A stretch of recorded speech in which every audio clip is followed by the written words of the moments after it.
What's up, everyone? This is Destroyer229, and welcome back to Let's Play Phoenix Wright, Ace Attorney, Justice for All. Last time, we found out the true face of our client, Matt Engarde. We had an attempt to try to save Maya, along with Edgeworth and the police help, but sadly, Engarde, and more specifically, the killer, were too quick and managed to escape. In this episode, we have one final psych lock to get through, and one additional mystery to try to solve before the trial tomorrow.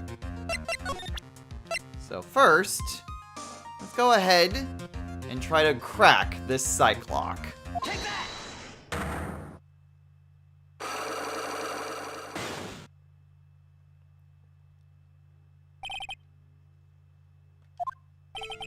Can you please tell me why you framed Mr. Engarde for the murder? I've already told you countless times.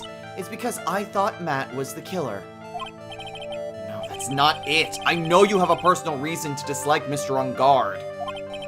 Miss Andrews, you may think I didn't hear it, but I know you said something earlier. You said revenge. So you're saying I was taking my revenge out on Matt? And that's why. What an absurd idea. I don't have anything I want to take revenge for. Miss Andrews, a woman who lives by being dependent on other people. There is something or someone in her past that would make her take revenge. And that's the photo.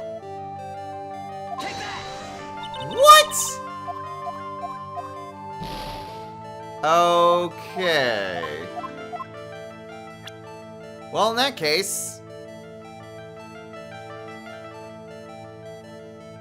yes, I'm absolutely cheesing this. However, I think maybe that was just jumping the gun. Let's show Celeste's picture here, and then we can go and get the picture that we got. Take that! There we go. Celeste? There's only one catalyst that could cause such strong feelings, and even revenge. And that is Miss Impact's suicide. What are you trying to say? Celeste was Juan's manager. On top of that, the one who hid her suicide note was also Juan. What does all of this have to do with Matt? You're right. You haven't mentioned him. Yet. But for you to hate Mr. Engarde, it would mean that he must have had some relation to Miss Impact's and her suicide. Can you explain to me this relationship between Celeste and Matt? The picture. With love. Take that! This is a photo of Miss Impact's, correct? She looks younger than when she passed away, though. With love, Celeste. This is Miss Impact's handwriting, isn't it? Where did you find this? No, that's right. It was a rhetorical question. Yeah, it is. I found this at Mr. Engarde's mansion. And after all this time, my last remaining secret's been revealed.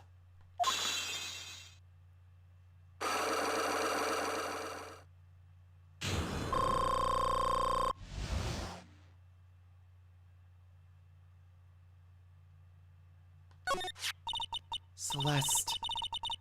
She was supposed to get married to Juan. Yes, but I heard that it didn't work out. Because Mr. Corita didn't want to get married to her anymore, right? Yes, because of Matt.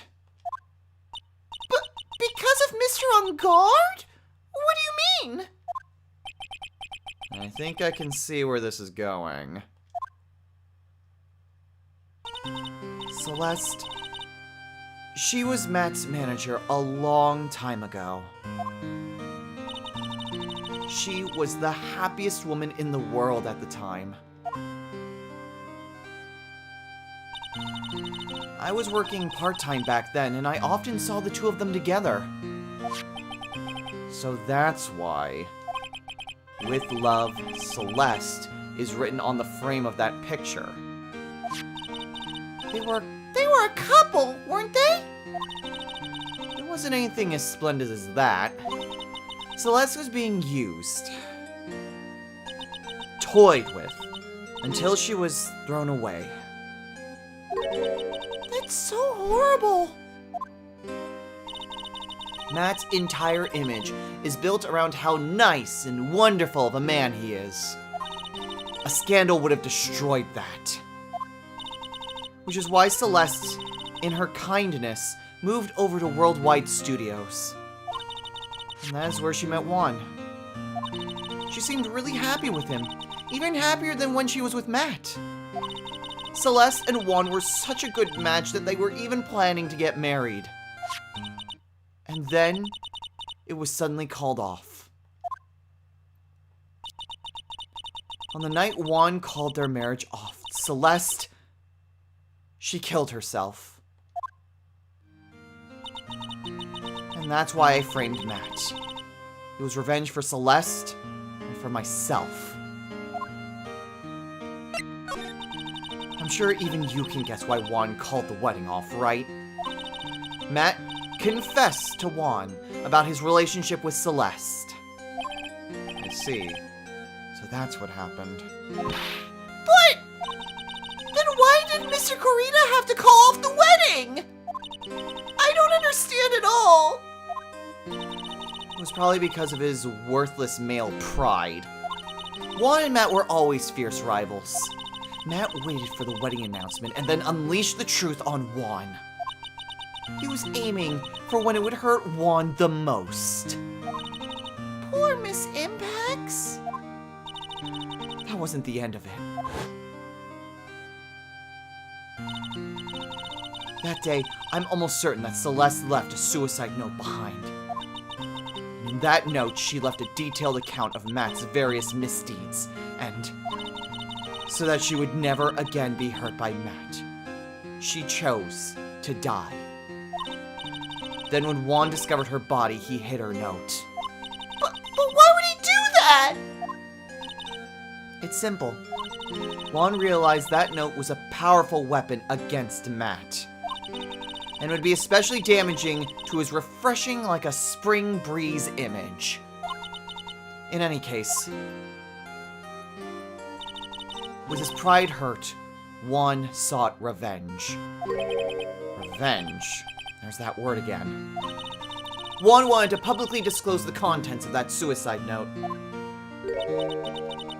At a time that would cause Matt the most damage, of course. And that was at the press conference after the stage show. I know all about it because I heard it all from Juan. It was so I could find out about all this that I drew close to Juan to begin with. They're quite a pair of hideous monsters, aren't they? Even Celeste's death was something for them to use in their game. That night when I found Juan's body, it was only natural that I thought the murderer was Matt. Those two were always spying on one another after all. As for me, I was frantically searching for Celeste's suicide note. I wanted to destroy it before it ever went public. I was going to burn it. I'd even brought a lighter. But I couldn't find the suicide note. And that's when revenge crossed my mind. Yes, I was going to bring them my own kind of cruel revenge. Celeste was killed by those two monsters. So when I stabbed Juan's body with that knife, I didn't feel a single shred of guilt. And that's all I have to say. Well, Mr. Wright, even knowing all this, are you still going to help that man? I'm a lawyer. I see. What a foul profession. Thank you very much for your time and for talking with me. It was no big deal. I couldn't sleep anyway. I can't sleep either. Not with Maya's situation. Or with what I know now. Alright. And now we have it. At least a little bit more information to potentially bring to the trial tomorrow. How exactly that's gonna turn down, I don't know. Phoenix has a job to do, but he also can't turn a blind eye to the truth. Especially with Maya in her current situation. Well, we got plenty of time, so let's save and begin the trial.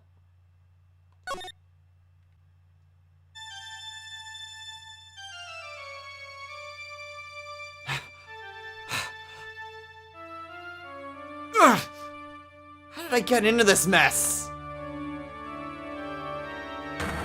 That's far enough! You can't run forever, Mr. Phoenix Wright. What have I done wrong? I cannot allow you to go on like this. Huh?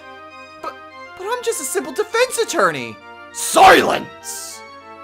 You are no longer worthy of your title.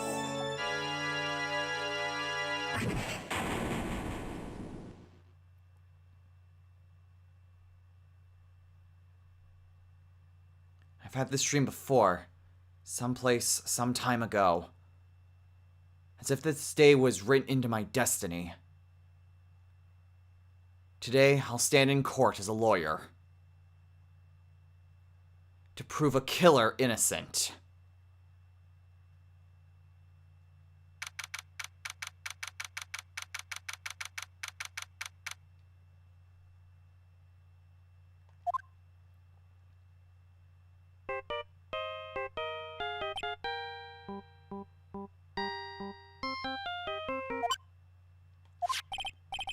Hello, this is Phoenix Wright. You don't look so well, dude. You're gonna prove me not guilty today, right?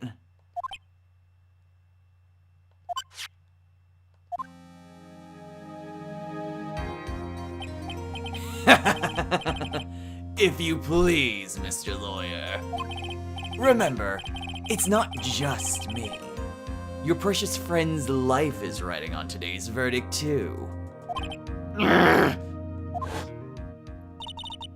Now listen up. You better get on guard a guilty sentence, okay? If you get that creepy slime bag and not guilty, I'll never forgive you. Ever! Maya. Phoenix? Phoenix! Mia! Maya! How's Maya? I don't know. You don't know?! She hasn't tried to channel me since yesterday. Mia. What am I supposed to do? Well, like I said, for a lawyer, the worst of times is when you have to force your biggest smiles. But you can't give up. There's still some hope left. Stop it, please! There's nothing left. Not here, not anywhere.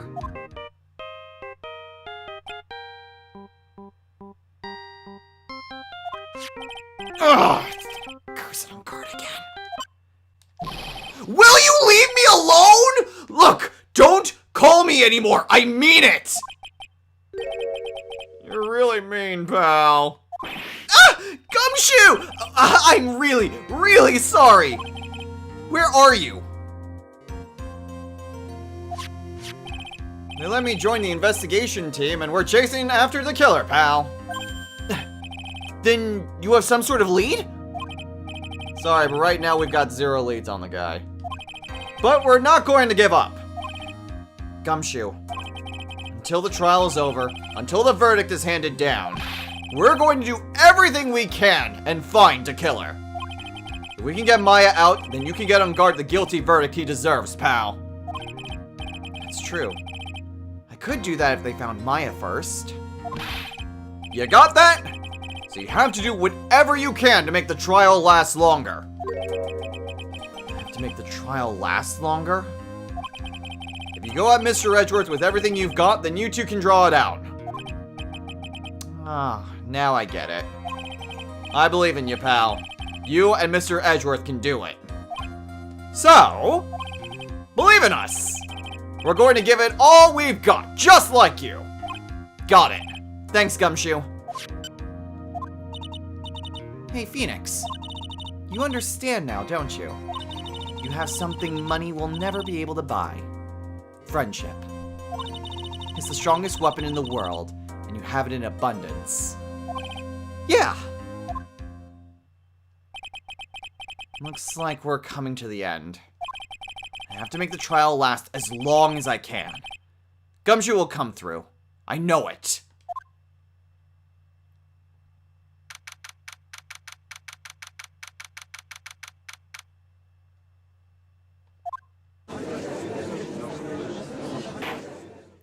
Court is now in session for the trial of Matt Engarde. The defense is ready, Your Honor. The prosecution has been ready for a while, Your Honor. Now, as I recall, we concluded yesterday's session with a big mystery on our hands. The mystery being what exactly was Miss Adrian Andrews' role in this murder. That is to say, is she really connected to the crime itself? Mr. Edgeworth, if you would please inform the court of today's proceedings. Adrian Andrews.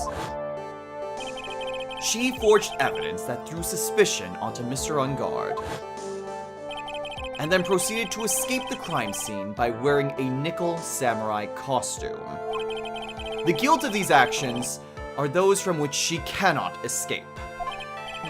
Then you're saying that she's guilty after all? I'm not finished, Your Honor. Miss Andrews has nothing to do with committing the actual murder. I would like to direct the court's attention to this card. What is that? Looks like a shell. This is the calling card of a certain assassin. Assassin, you say? Yes, Juan Corrida was killed by a professional assassin. And the person who hired the assassin, his client, so to speak, is Matt Engarde. What a surprising turn of events. I would think it's become commonplace by now, Your Honor. I know what's going on this time. So I know that everything Edgeworth has said is true. But we still have to hold out as long as we can. At least until Maya's safe and sound. I wonder how the trial will turn out today. Now then, please call your first witness, Mr. Edgeworth. The prosecution calls the defendant's mentor, Mr. Will Powers, to the stand. Now then, witness, your name and occupation, please. Oh, okay. I'm Will Powers. I'm a poor, underpaid action star. And what is your relation to the defendant? Well, that's... I guess I'm sort of a lousy mentor to him in a way, yeah. Mr. Powers, please, you don't need to put yourself down so much. Oh, sorry, but I'm just kind of a nothing sort of guy. On the night of the murder, you visited the defendant's room. Is this correct? Yes. I didn't know that. But you know, I didn't actually get to see Matt when I went. All you need to do is answer what you were asked. Now then, I would like you to please testify about when you went to Mr. Engarde's room. Okay, sure. Okay, so we need to make this last out for as long as possible, so we still need to hold our ground and continue to find contradictions, and just try to drag the trial out as much as we can. After the awards ceremony, I went by myself to Matt's room. Matt was standing there in front of his room, still in his nickel samurai costume. He was talking with someone. At first, I thought it was the bellboy. I watched the two of them for a while, but then I gave up and went back. I had guests with me that night, so I couldn't make them wait for me. Nothing sounds out of place in Mr. Powers' testimony. And talking with the bellboy is no big deal. If one assumes that the person Mr. Enguarde was speaking with was an ordinary bellboy, what are you implying? Well, Mr. Wright, let's have your cross-examination, shall we? Looks like we're in another sticky situation. Huh? A trap.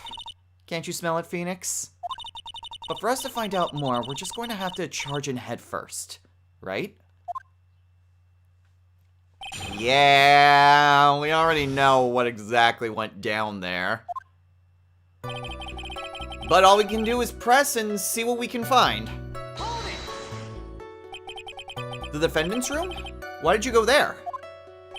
Well, I'm his mentor, like a big brother, sort of, and I wanted to say congrats.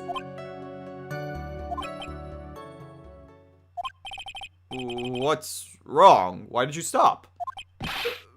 Mr. Wright! What is it? You're going to try to trick me into a corner, aren't you? Huh? I know I'm just a poor underpaid action star, but I'm not the killer! No one said you were, Mr. Powers. No, please don't trick me! Every time you do your lawyer thing, the witness suddenly turns into the bad guy. Every time? Witness, I will personally talk to the defense at a later time. So for now, please kindly cooperate and continue with your testimony. Sorry. So you went to the defendant's room, and then... Hey, wait a minute! How did I suddenly turn into the bad guy here? You're always the bad guy, Phoenix. Okay, Matt was standing there in front of his room, still in the Nickel Samurai outfit. Are you sure that was Matt Enguarde? Yeah, I'm sure. He wasn't wearing the Nickel Samurai mask then. If that's the case, then he really can't be mistaken. And what was the defendant doing standing in front of his own room? He was talking with someone. At first, I thought it was the bellboy. At first? What do you mean by that? Well, he was in a bellboy-ish uniform, and he had a bottle of juice on a tray. Sounds like an ordinary bellboy to me. Yeah, but I didn't think he was a normal bellboy. And why was that? Why did I think that, Mr. Wright? How am I supposed to know? Sorry, but I can't remember right now. Sorry. I guess I'm gonna have to wait patiently on this one. Okay, so nothing there. Seemed like that would be what we would need to press on. I watched two of them for a while, but then I gave up and went back. You saw the two of them, the bellboy and the defendant together, correct? Yeah, the bellboy just wanted to say congrats. Now, while you were watching the two of them, did you notice anything strange? You know, I did feel something weird. I think it was because Matt, well, he gave the bellboy a tip. A tip? Well, that's a perfectly normal thing to do. So how long did you watch the two of them? Not more than a minute or two, I think. I guess with me that night, I couldn't make them wait, which was Phoenix. So who are these guests you're talking about? You guys, of course. You and Maya and Little Pearl. I thought it would be really rude since I invited you guys if I disappeared on you. So I went back to my seat pretty soon after seeing Matt in the hallway. This is like squeezing water from a stone. It's probably pointless to press further. You remember this incident? Did Mr. Powers leave his seat that night? I don't remember that happening at all. Maya was making such a racket in her hyper state. I ended up focusing on her. I see. In any case, from his story, he probably wasn't gone for very long. Okay.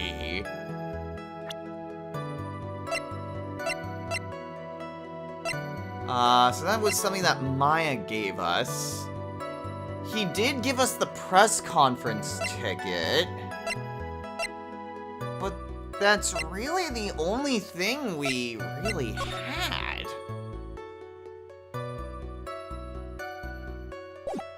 Hold on. So Matt's room was a bit further down the hall, but we have all the other spying stuff. There's also the spare figure, which I have no idea what exactly this is really going to be needed for. So none of this is really going to be particularly helpful to us.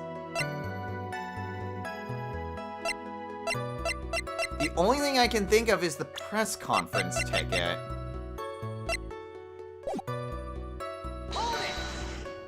So we have to be able to get something. Let's see. Oh, this is new. Actually, Mr. Powers, only a few minutes ago you stated... You know, I did feel something weird. I think it was because Matt... Well, he gave the bellboy a tip. Could it be that you felt something strange about the tip-giving incident itself? Ah, yeah, that's it! You really know your job. Mr. Edgeworth? Yes, Your Honor. This bellboy, he wasn't an ordinary one, was he? Perhaps we should let the witness tell us. Very well.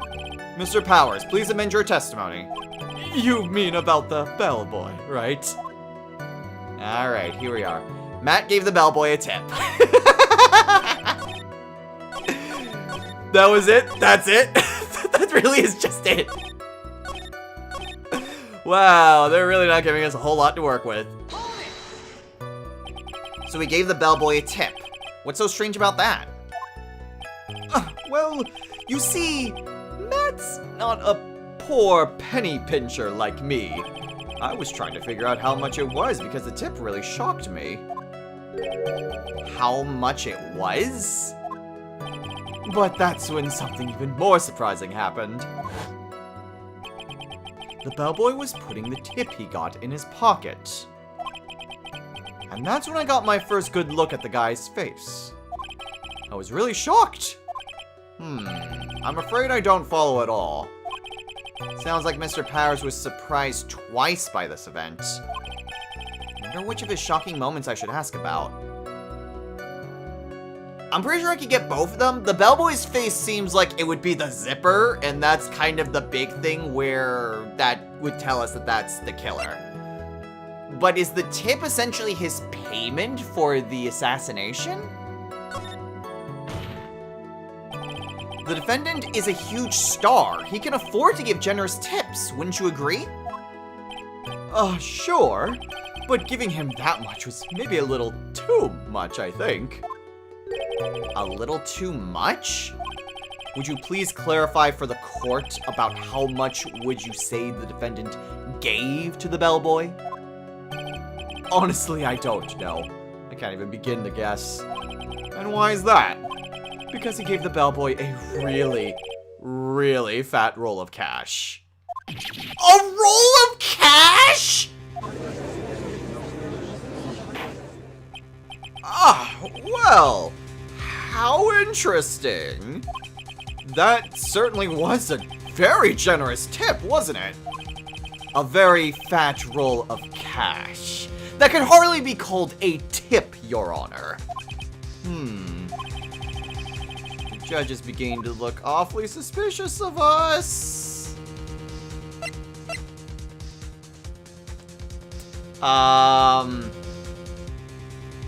Objection?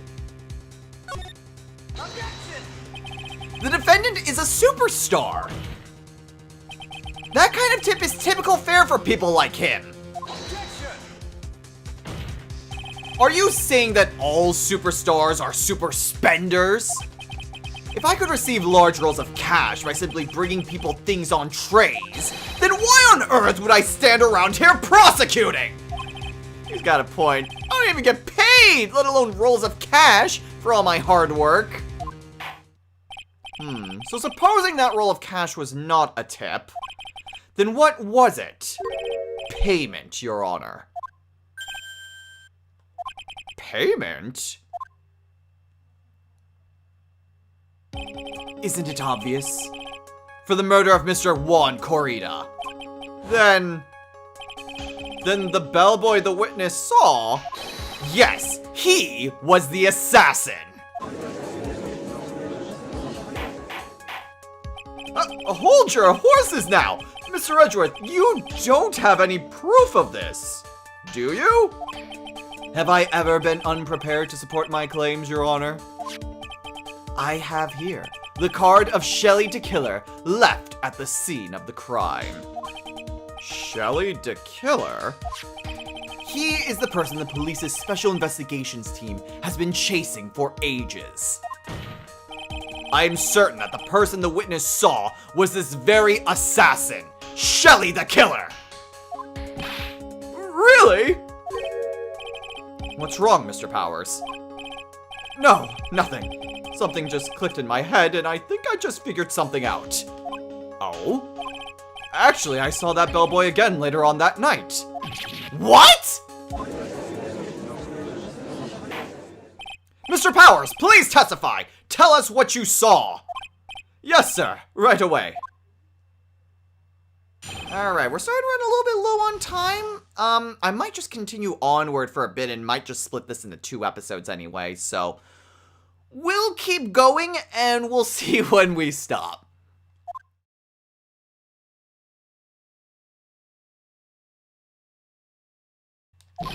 Will you leave me alone? Look, don't call me anymore. I mean it. You're really mean, pal. Ah! Gumshoe! I'm really, really sorry. Where are you? Yes.